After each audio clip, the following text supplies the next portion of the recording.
નમસ્તે મિત્રો, આજે આપણે વાત કરવાના છે ગર્ભવતી મહિલા સાથે બનેલી ઘટના. જે દિવસે મને ખબર પડી હતી કે હું ગર્ભવતી છું, એ દિવસ મારી જિંદગીનો સૌથી તેજસ્વી દિવસ હતો. હાથમાં રિપોર્ટ હતો, આંખોમાં સપનાઓ હતા અને દિલમાં એક અજીબ શાંતિ. મને લાગ્યું હતું કે હવે હું બધું જ પૂરું થયું. હવે હું આર્યનને આ સમાચાર આપીશ અને એક ખુશીથી મને ગળે લગાવશે. અમારા સંબંધો પ્રેમથી શરૂ થયા હતા, કોઈ લાલચથી નહીં, કોઈ સ્વાર્થથી નહીં. અમે બંનેએ ભવિષ્ય એકસાથે જીવવાના સપના જોયા હતા. હું આર્યન પાસે જવા તૈયાર થઈ રહી હતી ત્યારે દરવાજે કાર ઊભી થવાનો અવાજ આવ્યો. બહાર જોયું તો આર્યનની મમ્મી સુમિત્રાબેન મારા ઘરે ઊભા હતા. તેમની આંખોમાં લાગણી નહોતી, માત્ર ગણતરી હતી. હાથમાં એક નાની બ્રીફ કેસ હતી.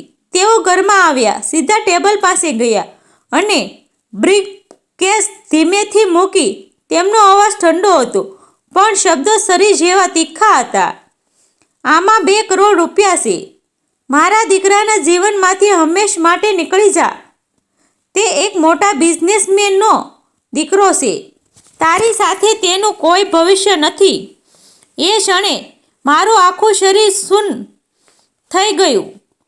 એક તરફ હાથમાં પકડેલો ગર્ભનો રિપોર્ટ અને બીજી તરફ ટેબલ પર પડેલો 2 કરોડ. મને લાગ્યું કે આ કોઈ ફિલ્મનો સીન હશે, પણ દુઃખ એ હતું કે આ મારી જિંદગી હતી. મેં કંઈ બોલ્યું નહીં. મેં તેમની આંખોમાં જોયું. પછી એ બ્રીફ કેસ તરફ. હું શીશો પાડી શકતી હતી, ઝઘડો કરી શકતી હતી, આર્યનને ફોન કરી શકતી હતી, પણ મેં મૌન પસંદ કર્યું, કેમ કે હું જાણતી હતી જો હું ઝઘડો કરીશ તો આર્યન અને તેના પરિવાર વચ્ચે તિરાડ પડશે. મેં બ્રીફ કેસ ઉઠાવી સુમિત્રાબેનના ચહેરા પર વિજયનું સ્મિત આપ્યું. તેમને લાગ્યું કે મેં પૈસા માટે આર્યનને છોડ્યો, પણ હકીકત એ હતી કે મેં આર્યનને બચાવવા માટે પોતાને તોડી નાખી હતી. એ જ દિવસે, એ જ કલાકે મેં શહેર છોડ્યું, ફોન નંબર બદલી નાખ્યો, ઓળખ બદલી નાખી અને મારી દુનિયા પણ. મને ખબર હતી આર્યન મને શોધશે, શીશો પાડશે, કદાચ તૂટી જશે, પણ હું મળવા તૈયાર નહોતી, કારણ કે એક માં બનવાની જવાબદારી હવે મારી પહેલી ફરજ હતી. નવા શહેરમાં હું એક સામાન્ય નોકરી કરવા લાગી. દિવસો કામમાં પસાર થતા, રાતો યાદોમાં. પેટમાં બાળક ધીમે ધીમે વધતો હતો અને મારી અંદરની મજબૂરી પણ. 2 કરોડ રૂપિયા મેં ખર્ચ્યા નહોતા. એ પૈસા મારા માટે નહોતા, એ મારા બાળકના ભવિષ્ય માટે હતા.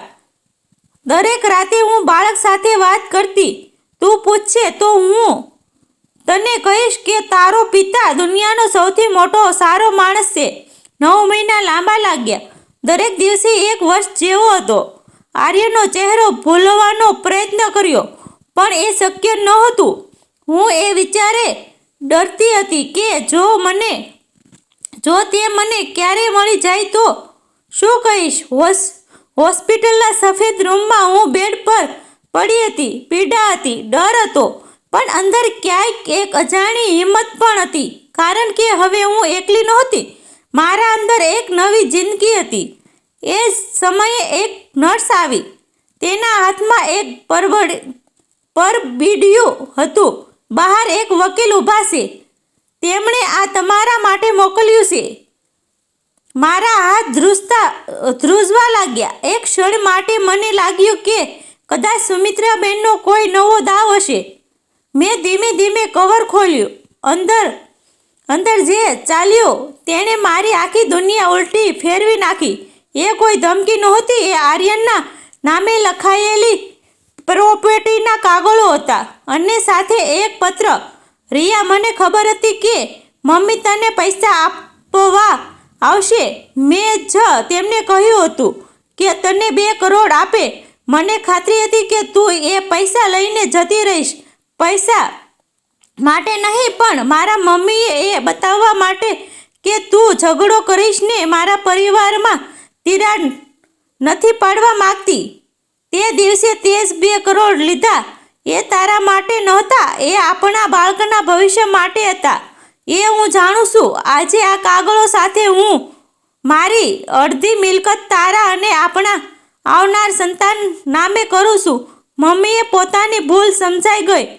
તેઓ બહાર તારી માફી માંગવા ઊભા છે. શું તું અમને ઘરે લઈ જઈશ? મારી આંખમાંથી આંસુ રોકાયા નહીં. જે મૌનનું હું મારી મજબૂરી સમજી હતી એ આર્યન માટે મારા પ્રેમનો પુરાવો બની ગયો હતો. એણે મને શોધ્યો નહોતો કારણ કે એ મને સમજતો હતો. થોડી જ વારમાં નર્સ મારા હાથમાં એક નાનકડો દીકરો મૂક્યો. એ બાળક બિલકુલ આર્યન જેવો જ હતો. એ જ આંખો, એ જ શાંતિ. મેં બારી તરફ જોયું. કાચની બીજી બાજુ આર્યન અને સુમિત્રાબેન ઊભા હતા. સુમિત્રાબેનની આંખોમાં હવે અહંકાર નહોતો, માત્ર પસ્તાવો હતો. આર્યન રડી રહ્યો હતો પણ સ્મિત સાથે. એ ક્ષણે મને સમજાયું, ક્યારેય મૌન રહીને સીધેલા નિર્ણયો સંબંધોને તોડવા માટે નહીં પણ તેમને આખી જિંદગી માટે બચાવવા માટે હોય છે. મિત્રો, આ વાર્તા કાલ્પનિક છે. તેમાં આવતા તમામ પાત્રો, સ્થળ, દ્રશ્ય, સ્થળ, દરેક વસ્તુ લેખકના વિચારો દ્વારા રચવામાં કરવામાં આવી છે. આભાર.